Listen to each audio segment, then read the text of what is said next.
Hey everybody, I've just been standing here in front of my gourami tank and I've been watching my Black Skirt Tetras.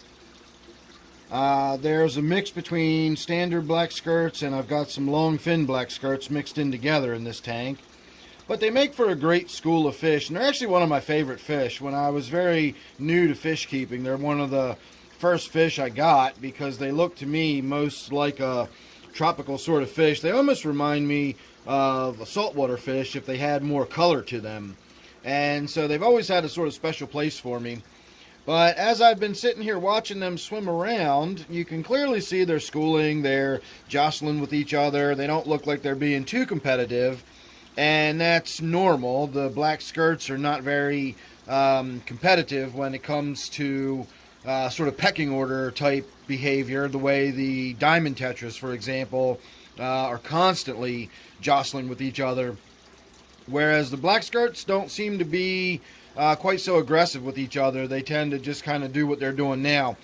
But what occurred to me as I'm standing here watching them is, in theory, this is potentially pre-spawning type behavior. It's establishing who's the biggest and the strongest and the best and the pecking order and all that kind of stuff. And usually, especially when you've got schooling type fish and you've got schooling fish that are in an environment that's got lots of cover and plants and places to hide, you usually get fry or eggs or something.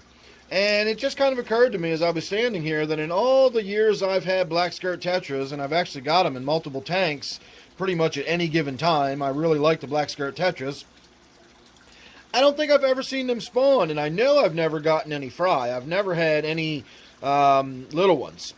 So I've had little ones from my diamond tetras already, but I've never seen my black skirts spawn or produce any eggs, let alone any fry. And I just thought that was kind of interesting. So I thought I would take a few minutes and just have a look at them. I generally don't do species profiles, but I do like to share my experience personally with different types of fish. So for anybody that's interested in black skirt tetras, I definitely recommend them. They're great fish.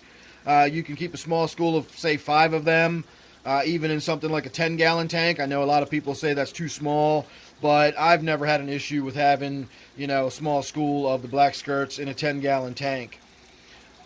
They're not super aggressive. They're not really fin nippers. I've never really noticed them being fin nippers. I mean, these are in a tank with gouramis, and I've had angelfish in this tank, and I've just never had any issues with the black skirts nipping on fins. I mean, if they were going to be fin nippers, those would be the kind of fins you'd nip, and they just don't.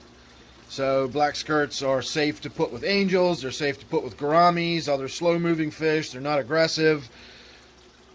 They school together fairly well.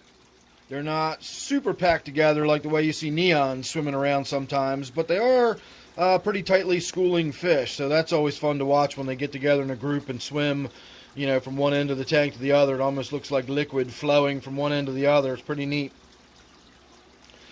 So there you go, just a few minutes look at my gourami tank, focusing on my black skirt tetras that are in here.